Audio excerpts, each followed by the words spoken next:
శుక్లాంబరధరం విష్ణుం శశివర్ణం చతుర్భుజం ప్రసన్నవదనం ధ్యాయేత్ సర్వవిఘ్నోపశాంతయే. పాపులు పొందే నరకకుండాలు.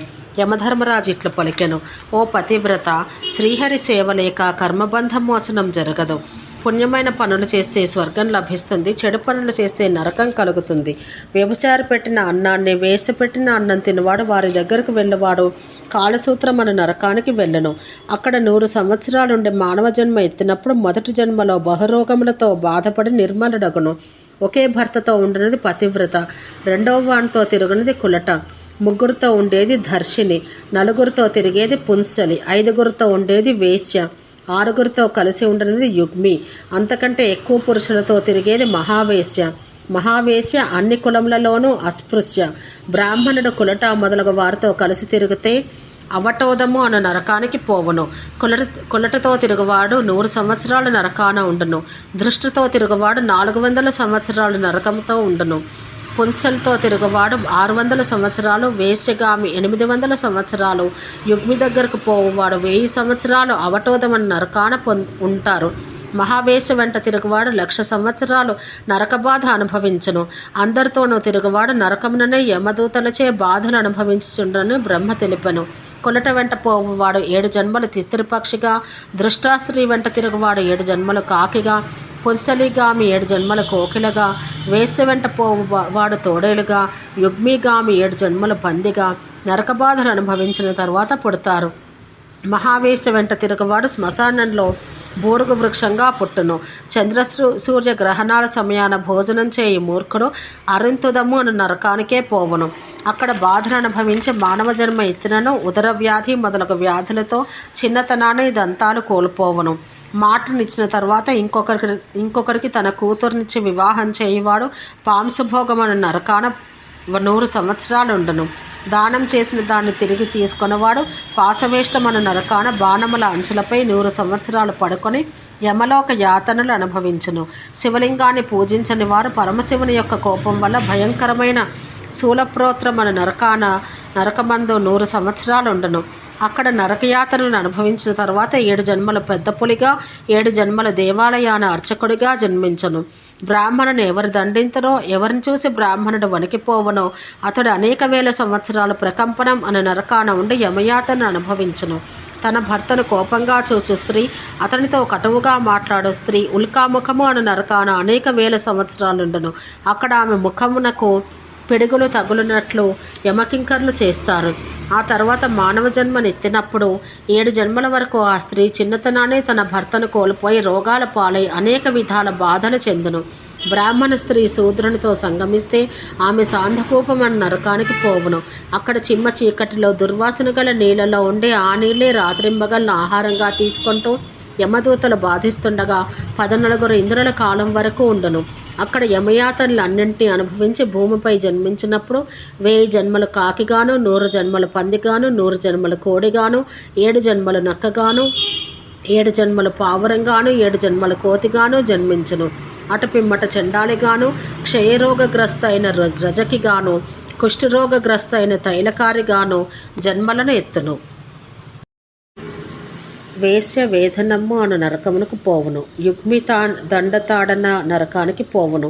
మహావేశ్య జాలబంధ నరకానికి, కులట దేహచూర్ణక నరకానికి, స్వైరిణి దళన నరకానికి, దృష్ట శోషణ నరకానికి పోవును. అక్కడ యమభటులచే బాధలు పడుతూ మన్వంతర కాలం మలమూత్రాలు భక్షించుచుండును. అటు పిమ్మట 1,00,000 సంవత్సరాల వరకు పేడపురుగుగా జన్మనెత్తును. బ్రాహ్మణ క్షత్రియ వైశ్య శూద్రులు తమ తమ వర్ణాలకు చెందిన ఇతరుల స్త్రీలతో పోయినచో అతడు కషమనే నరకానికి తన ప్రియురాలతో వెళ్ళను. అక్కడ 12 సంవత్సరాలు కషాయతప్తమైన నీటిని తాగుతూ ఉండను. అటు పిమ్మట పరిశుద్ధులై తమ తమ జన్మనెత్తుతారు. స్త్రీలు కూడా ఇదే విధంగా కషమనే నరకమున యమయాతనలు అనుభవించి పరిశుద్ధులవుతారు. క్షత్రియుడు కానీ వైశ్యుడు కానీ బ్రాహ్మణ స్త్రీని అనుభవిస్తే తల్లితో వ్యభిచారం చేసిన పాపం పొందును. అతడు శూర్పమన నరకానికి పోయి అక్కడ చేటలంత ఆకారమున్న క్రిములచే తను పోయిన బ్రాహ్మణ స్త్రీ భక్షించబడతారు. ఆ నరకాన ఇట్లా యమదూతలు పెట్టిన యాతనలు 14 ఇంద్రుల కాలం వరకు అనుభవించి 7 జన్మల పందిగాను, 7 జన్మల గొర్రెగాను జన్మించను. ఆ తర్వాత పరిశుద్ధుడగును. చేతిలో తులసిని పట్టుకుని ప్రమాణం చేసి దాన్ని ఆచరించని వాడు గంగాజలాన్ని, సాలగ్రామ శిలను, దేవప్రతిమను పట్టుకొని ప్రమాణం చేసి ఆచరించని వారు, దేవుని సమీపాన చేతిలో చేయి వేసి ఒట్టు పెట్టుకుని దానికి విరుద్ధమైన పనులు చేసేవారు, అట్లే బ్రాహ్మణుని, ఆవుని, అగ్నిని, విష్ణుమూర్తితో సమానుడైన వాడిని ముట్టుకొని ప్రమాణం చేసి దాన్ని ఆచరించని వారు, స్నేహితునికి ద్రోహం చేసిన వారు, కృతజ్ఞులు, విశ్వాసఘాతకులు, తప్పుడు సాక్ష్యం చెప్పు వారందరూ జ్వాలాముఖము అను నరకానికి పోతారు. వీరందరూ జ్వాలాముఖ నరకాన 14 ఇంద్రుల కాలం వరకు యమదూతల బాధలు పెడుతుండగా నిప్పులో పడి మాడినట్లగుదురు. తులసిని పట్టుకొని ఒట్టు పెట్టుకుని తప్పినవాడు 7 జన్మల వరకు చండాలుడై పుట్టును. గంగాజలాన్ని చేత పట్టుకుని ఒట్టు పెట్టుకుని తప్పినవాడు 5 జన్మల వరకు మ్లేచ్ఛుడై పుట్టును. సాలగ్రామం పట్టుకొని ఒట్టు పెట్టుకుని తప్పినవాడు 7 జన్మల వరకు పేడ పురుగుగా పుట్టును. భగవంతుని ఆర్చామూర్తిపై చేయి పెట్టి ప్రమాణం చేసి తప్పినవాడు 7 జన్మల వరకు వ్రణములు చేయి పురుగుగా పుట్టును. చేతిలో చేయి వేసి ప్రమాణం చేసి తప్పినవాడు 7 జన్మల వరకు సర్పంగా పుట్టును. ఇటువంటి జన్మలను ఎత్తిన తరువాత మానవుడై పుట్టినా చేతులు లేక అవిటివాడుగా పుట్టును. అబద్ధాలు చెప్పువాడు దేవాలయ అర్చకుడుగా 7 జన్మల వరకు ఉండును. మిత్రుడు మొదలగు వారిపై ఒట్టు పెట్టుకుని తప్పువాడు అగ్రదాని బ్రాహ్మణుడగును. అగ్రదాని అనగా మృతుడగు వానికి సంబంధించి దానాలు స్వీకరించే బ్రాహ్మణుడు, అతన్ని సాటి బ్రాహ్మణులే చిన్న చూపుతో చూస్తారు. వీరందరూ 3 జన్మల వరకు మూగవారుగాను, చెవిటివారుగాను, భార్య గతించిన వారుగాను, సంతానహీనులుగాను, బుద్ధిహీనులుగాను ఉంటారు. మిత్రద్రోహం చేసినవాడు 7 జన్మల వరకు ముంగిసగా పుట్టును. చేసిన మేలు మర్చిపోవాడు ఖడ్గమృగంగా, తప్పుడు సాక్ష్యములు ఇచ్చేవాడు 7 జన్మల వరకు ఎలుగుబంటిగా పుడతారు.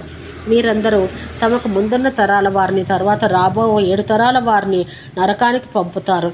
ప్రతిదినం చేయాల్సిన నిత్యకర్మలన్నింటినీ వదిలి జడుడుగా ఉండి వేదములందు విశ్వాసం లేని బ్రాహ్మణ వ్రతములను, ఉపవాసములను వదిలిపెట్టి మంచి మాటలు మాని ఇతరులను నిందించే బ్రాహ్మణుడు 100 సంవత్సరాలు చల్లని నీటిలో ఉండును.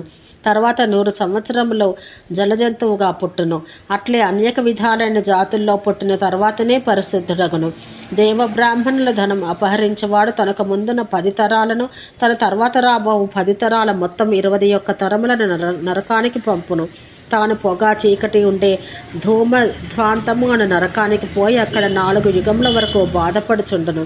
ఆ తర్వాత భూమిపై పుట్టిన 100 జన్మములు ఎలుక జాతిలో, తర్వాత అనేక విధాలైన పక్షి జాతుల్లో, పురుగుల జాతుల్లో, వృక్ష జాతుల్లో జన్మించి ఆ తర్వాత మానవుడై పుట్టినప్పుడు భార్యను కోల్పోయి సంతానరహితుడై రోగాలచే బాధపడుతూ శబరజాతిలో పుట్టి అటుపిమ్మట ఆగసాలిగా, ఆ తర్వాత బంగారు నమ్మవాడుగా, ఆ తర్వాత యవనులను సేవించేవాడుగా, అటుపిమ్మట జ్యోతిష్కుడుగా పుట్టును. జ్యోతిష్యం చెప్పి వైద్యం చేసి బ్రతుకు బ్రాహ్మణుడు, లోహం, లత్తుక, పాదరసం మొదలగు వాటి క్రయ విక్రయములు చేయు బ్రాహ్మణుడు నాగవేష్టమను నరకమున అనేక వేల సంవత్సరాలు సర్పములు కాటువేయుచుండగా బాధపడుచుండును. తర్వాత భూమిపై జన్మనెత్తినప్పుడు జ్యోతిష్కుడగును. తర్వాత 7 జన్మల వరకు వైద్యుడై పుట్టును. ఆ తర్వాత గొల్లవాడగును, కమ్మరిగాను, శంఖాకారుడుగాను పుట్టి పాపాలు వదిలించుకొనును. ఓ సావిత్రి, ప్రసిద్ధమైన నరకకుండముల గురించి నీకు చెప్పి తిని. ఇంకనూ అప్రసిద్ధమైనవి చిన్న చిన్న కుండములు ఎన్నో అక్కడ కలవు. పాపాత్ములు తాము జీవించి ఉండగా చేసుకున్న దుష్కర్మల ఫలితాలను ఈ కుండములందు అనుభవిస్తారు. నరకానికి వచ్చే వరకు వారు సంసారమున మునిగి ఉంటారు. ఓ సావిత్రి, ఇంకనూ నీవు వినాలనుకుంటున్న విషయాలు స్వేచ్ఛగా అడుగుము. ఓం శాంతి శాంతి శాంతి.